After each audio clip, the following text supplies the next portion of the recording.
नमस्कार, मी शामराव मोकाशी. महाराष्ट्रातील सर्व मोटर कॅब जे काय ओला कोलाला ज्या काय टुरिस्ट परमिटच्या गाड्या आहेत ह्यांना ऑल इंडिया परमिट असतात. हे मात्र प्रत्येकाला लक्षात ठेवा. तो ओला कोला बी बेकायदेशीर आहे आणि त्या गाड्या बी बेकायदेशीर आहेत. हा सगळा झोलचा प्रकार आहे आणि त्या अशी कुठली परमिशन दिलेली नाही. आता हे सगळी बोंबाबोंब चालल्या. बाईक टॅक्सी चालू झाली, बाईक टॅक्सी चालू झाली.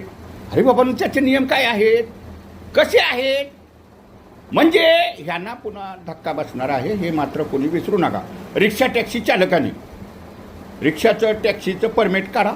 शासन तुम्हाला भाडं ठरवून देतं, मीटर असतात, पण तुम्ही मात्र मीटरनं व्यवसाय करा हे मात्र लक्षात ठेवा. आता संप करणं, मोर्चा काढणं, वर्गणी देणं हे दिवस संपलेले आहेत.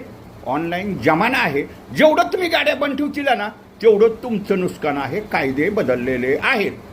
सगळा ऑनलाईन फंक्शन असल्यामुळं आता वाहनांना सुद्धा कॅमेऱ्याने सगळे फोटो काढलेले आहेत, काढतायत, दंड उडतोय. आणि आता तर सगळ्या RTOच्या गाड्यांना सुद्धा AI कॅमेरे लावायचं काम चालू आहे. हो, त्याच्यामुळं तुमचे पेपर अपडेट पाहिजेत. तुमचे जर पेपर अपडेट नसतील ना तर तुम्ही सगळे फाईन ऑनलाईनला तुम्हाला मग 10,000 आणि 12,000 फाईन येतात.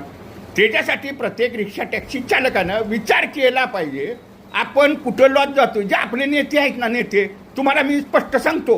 अरे आहो बाबांनो, हे मुख्यमंत्र्याचा फोटो लावतात ना RTOमध्ये, काय टेबल टाकून बसलेले आहेत आणि ते सांगतात लय आमचा साहेबापाशी वट. कसं वट, इकडं वर्गणी खायचं, हे करायचं, ते करायचं. पण एक सुद्धा तुमचाच नेता ज्यांना वर्गणी भरता ना तो तुम्हाला काय सांगतो का समजावून, बाबा ऑनलाईन कशी करायची, RTOला 10 पैसे द्यायचे नाहीत, RTOनं पैसे मागितले तर मला सांग, मी त्या RTOवाल्याची नोकरी घालवतो. बोलतात का नाही? पासिंग सुद्धा तुमचं 600 रुपयेच होतं, पण तुमचेच गुरु 1200 रुपये घेतात ना. तुम्हाला सांगतात का अशी अशी ऑनलाईन कर म्हणून? म्हणजे रिक्षा टॅक्सीवाल्यांनी स्वतः सुधारलं पाहिजे तर तुमची लूट कमी होणार आहे. आता बघा ना, कल्याणकारी मंडळाची ऑनलाईन चालू झालेली आहे. एक तरी तुमचा नेता सांगतोय का अर्ज भरा म्हणून?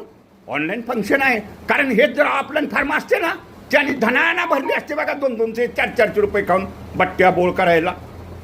तर हा ऑनलाईनचा जमाना आहे. प्रत्येक रिक्षा टॅक्सी चालकानं RTOचं 100% काम हे पेपरलेस सेवेनं, फेसलेस सेवेनं होतं आणि स्वतःच्या मोबाईलवरनं काम करा तरच त्याच्यात तुमचं हित आहे. भाडी नाकारू नका.